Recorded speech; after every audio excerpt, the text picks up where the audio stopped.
Hey guys, we're going to put this video on our Healthcare in Japan playlist and also our How to Do Stuff in Japan playlist. This may well be an important video for somebody.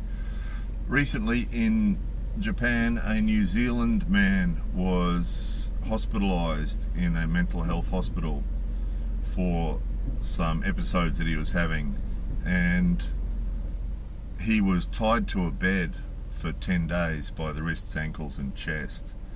And at the end of the 10 days he had a heart attack, and it's been suggested that it could have been from some sort of deep vein thrombosis from being tied to the bed for 10 days. So obviously without the ability to get up and move around, he may well have developed a blood clot, and that could have ended up resulting in a heart attack that killed him. So all this is still being looked into, of course, but that's the way it stands at the moment. So his family have said that they agreed at the time that he needed to be hospitalised. He was having some fairly severe episodes apparently and needed to be hospitalised, but they said he wasn't at all violent or resisting, so there was no real reason for him to be tied down. They also said that they weren't allowed to see him for 7 days because it was during a holiday period, and that the hospital told the family that because it was a holiday period that they didn't have enough staff to be able to allow them to go and visit him for whatever reason.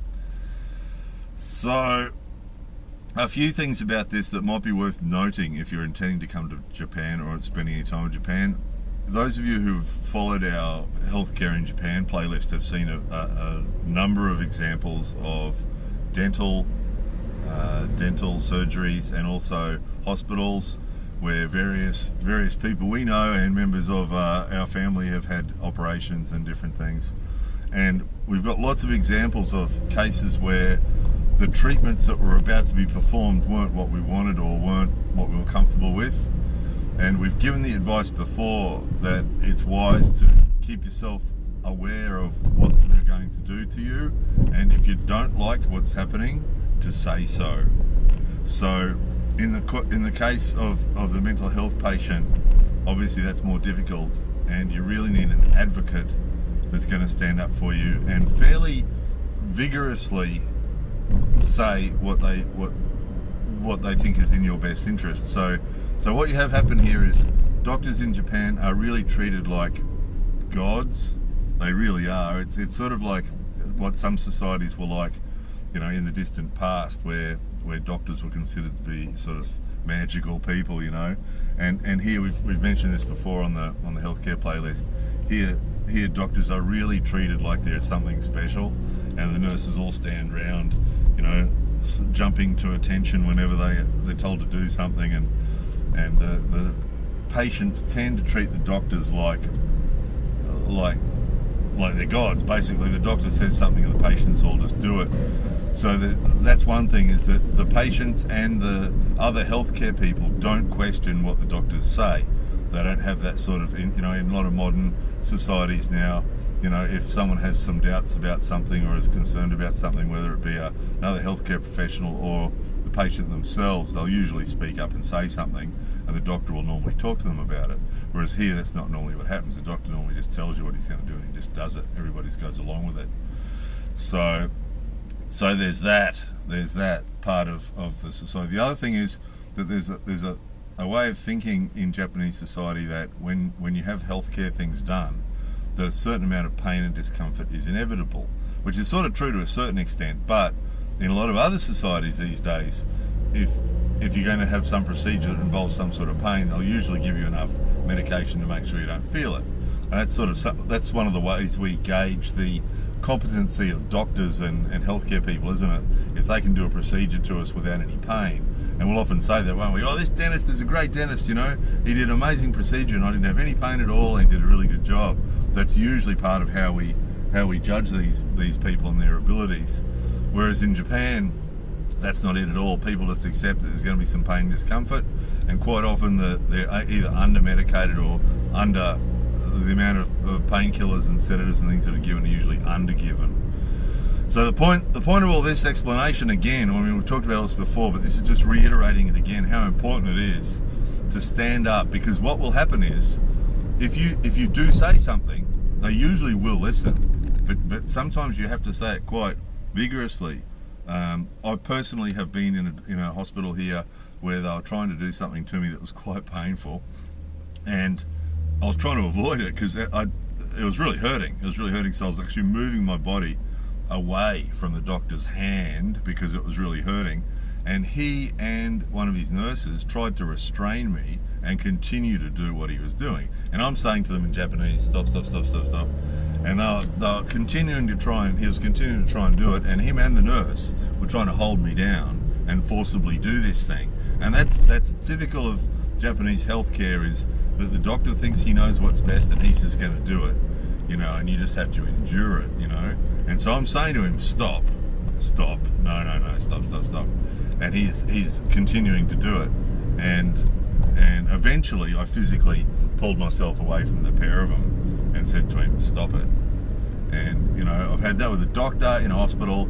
I've had a dentist who was running from patient to patient and was sticking instruments in my mouth and bang, bang, bang, bang, and hurrying backwards and forwards between me and two other patients, and the end result was he just wasn't being careful, and he was banging instruments around inside my mouth.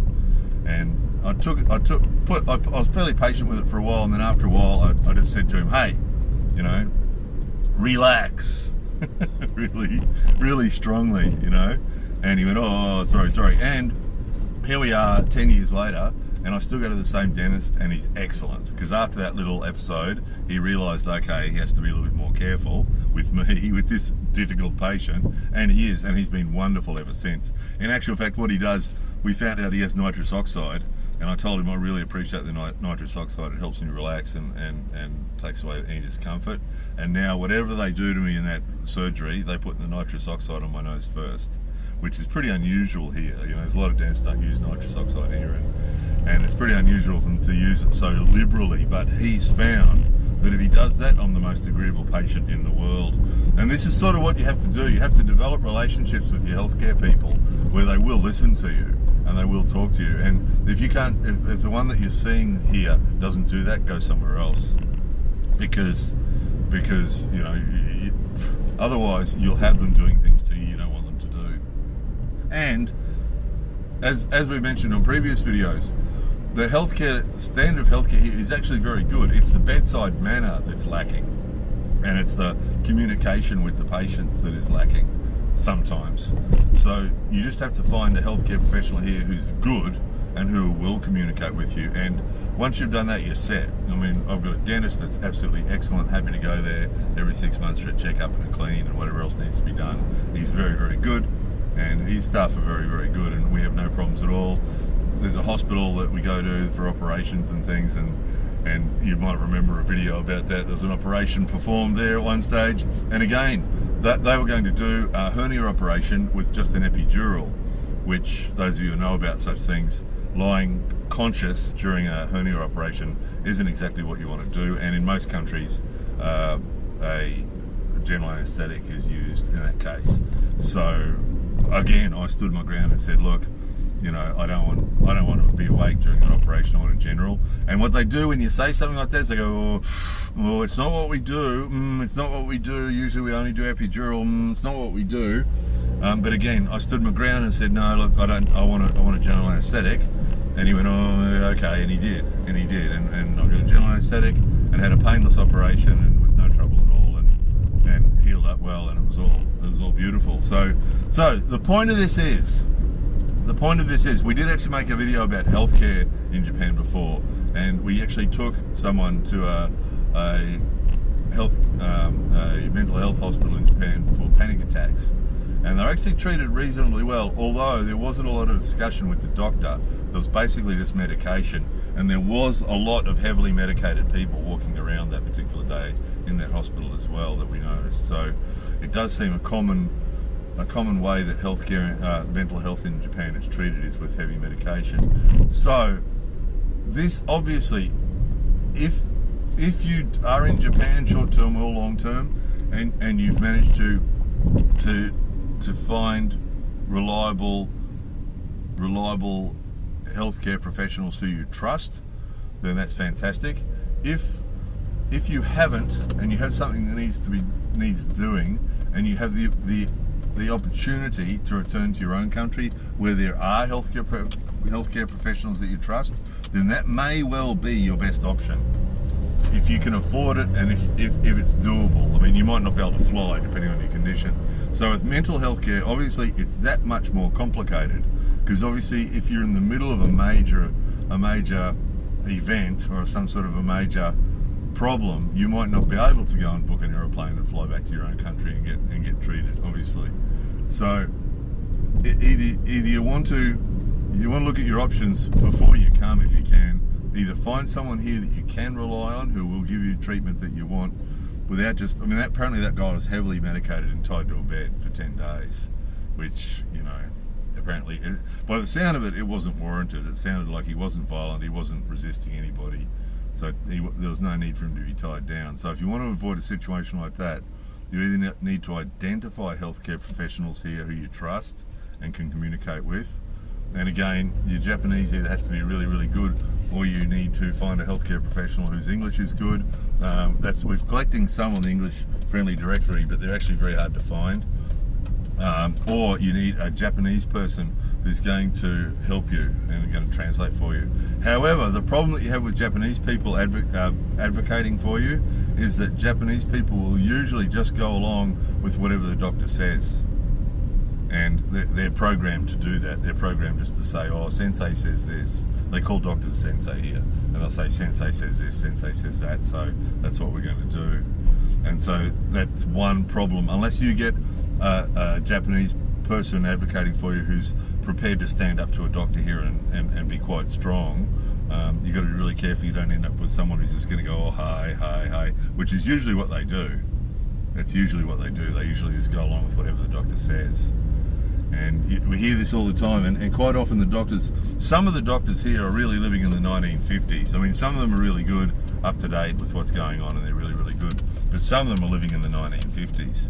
You know, they really are, with their thinking on different things. We made a video before about contraception in Japan, and a lot of the doctors are still living in the 50s when it comes to contraception. You know, they've got no idea about the pill and all that sort of thing. They just, you know, still got that old thinking on it. So you really need somebody that's going to advocate for you strongly and protect your best interests. Really, from a mental health care point of view, if you're subject to episodes, and keeping in mind, Japan can be a really stressful place to live, depending on your situation here.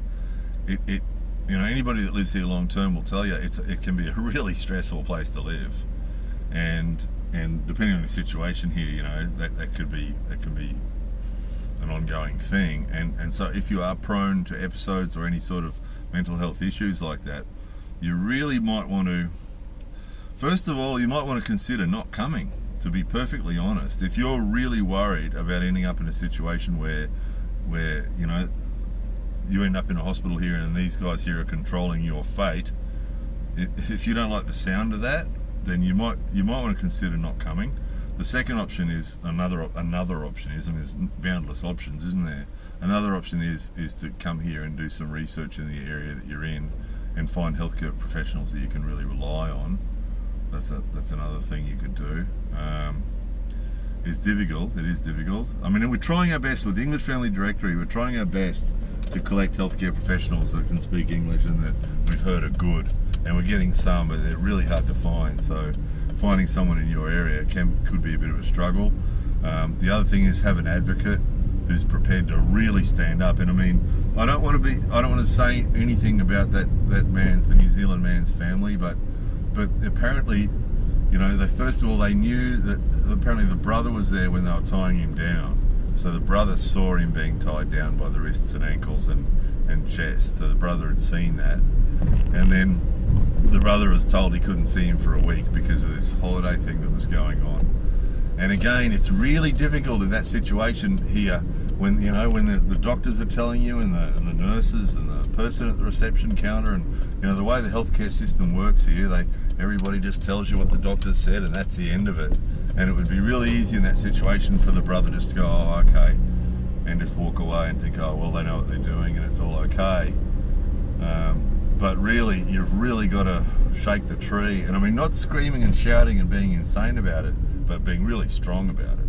You know, if there's something going on here, either with your own healthcare or with the healthcare of someone you really care about, you've really got to stand up and say something quite assertively and quite confidently, without any aggression or any hysterics or anything like that that's gonna have a negative effect on the outcome, but just assertively, you know, assertively. I've been in a hospital with a child with a 39.5 degree temperature who was, you know, semi-conscious and really not doing very well, and sitting in a waiting room for way too long, and eventually I went to the counter and said, look, this isn't good enough, you know, get me a doctor, I'm going to start knocking on doors. And quietly and politely, but you know, I need a doctor, and either you're going to have to find one or I have to start knocking on doors and find one myself. And and the person disappeared and came back a couple minutes later with a doctor. So, you know, someone has to be prepared to do that. So, but this is just a major heads up. I mean, this was an extreme example, this New Zealand guy, and interestingly, we're seeing it reported all over the internet and all over the place by the foreign media and by the English-speaking media, but we've seen nothing about it on Japanese TV. Just no mention of it at all, and that's fairly typical. You know, that's sort of investigative journalism where they go and really investigate stuff like this and try and, you know, I mean, that sort of investigative journalism is really important for change, obviously, in a lot of countries, you know, and it just sort of doesn't really exist here, you know. Well, this has been going on, you know, in the English-speaking press and the foreign press, you know, the New Zealand press and the English-speaking press have been investigating it and asking questions about it, but the Japanese press are ignoring it. And this week, what they're talking about is Ken Watanabe, who's a famous Japanese actor, had an affair, cheated on his wife, and that's what the Japanese press are talking about this week. So you sit and go through the channels on TV, and all you're seeing is this guy's press conference where he's admitting to cheating on his wife, and that's the big deal, and that's typical of Japanese media. You know, that sort of drama and soap opera type behaviour and gossip and that sort of shit, and they're sitting around big panels of people sitting around, you know, we've showed you that before. Japanese TV quite often is made up of a dozen people all sitting in the studio giving their opinions, and it's no good, is it? And they're all sitting around talking about this guy cheating on his wife, and that's what's important in the Japanese press this week, you know. In the meantime, they're tying people to a bed and until they die, you know, until they have a heart attack and die. So in actual fact, he didn't die on that bed. They actually he went into cardiac arrest and they took him off to another hospital, and 7 days later he died. But, you know, the result of being tied to a bed for 10 days by the sound of it, you know. So, not trying to be dramatic about this, not trying to sort of scare anybody or anything else, and again, there's a lot of very good healthcare professionals in Japan, and we've experienced it firsthand. And if you look at our Healthcare in Japan playlist, we've got examples of dentistry and hospitals and doctors, surgeries, and all sorts of healthcare, including mental health care. And the experience we had of the mental health hospital was not a bad experience. It was actually pretty professional, you know, and they took care of the patient quite well. But this is a major heads up to you. If you're going to have something major happening to you, you know, you have to be prepared to stand up for yourself if you can, or have someone else stand up for you if they can, or be prepared to go back to your country to get the treatment that you want to have, because it can be unpleasant. You know, it can be. I've had the unpleasant. I've had that experience of being held down, having them trying to do something to me, which was really horrible. I've had the dentist banging tools against my teeth. You know, I've had them wanting to do operations without enough anesthetic. So, you know, it does happen. It does happen, and you need to be aware that it happens. And you know, once you find healthcare people here that you can trust, I mean, that dentist now, I totally trust that dentist. His ability is very good. His skills, you know, he works with ceramics and things, the latest technology ceramics with computer scanners. I think we made a video about this too. Computer scanners and a machine that makes ceramic fittings and all sorts of amazing stuff, and his work's really, really good. So, you know, once you get a good healthcare professional here that you know you can trust, you can just lie back and just let them do whatever they want to do, you know, and that's quite safe. But, you know, you just have to make sure it is somebody that you can trust, because occasionally there can be a really bad experience here, and you don't want to be on the other end of one of those, obviously. So hopefully this made sense. I know it was going in all sorts of directions, guys. It's just such a complex thing, and there's so many variables in this sort of thing too, depending on your situation and your Japanese ability and where you happen to be living, and you know which healthcare professionals you happen to be dealing with, and you know who's in your life that could stand up with you, and you know if you were incapacitated or something, you know would the advocates in your life stand up and make sure that you got the right treatment and that you were looked after properly? Because that's a horrible thought. Just imagine being tied to a bed for 10 days, you know, and 7 days without any contact from the family at all. You know, that must have been a horrible experience for the poor guy. So you know, that sort of stuff, that's the stuff of nightmares, isn't it, you know? So you really want to know that somebody's going to be banging on doors saying, you know, what's happening, what's going on, and making sure that you're getting looked after properly. So, and we've got to remember we're in someone else's country here too. There's often limits to what we can do, and particularly mental health. You know, if someone's being held under the Mental Health Act, you know, there's not a lot that other people could do. And that's why the first thing I suggested is, if you're prone to major events where you might not be able to you know take care of yourself, and you could end up in that situation, you know, you might want to rethink coming. You know, that might be your other option. But you know, we've looked at all the options there. You really have to work out which one's going to work for you. So anyway, quite a disturbing topic. But those of you who haven't seen the healthcare playlist, have a look at it if you're concerned about this sort of thing, because you'll see there's a lot of very positive stories about the healthcare in Japan, you know. But you just need to be aware of this and really aware of what treatment you're getting, and be prepared to say firmly but politely what you think. There it was. More videos coming soon.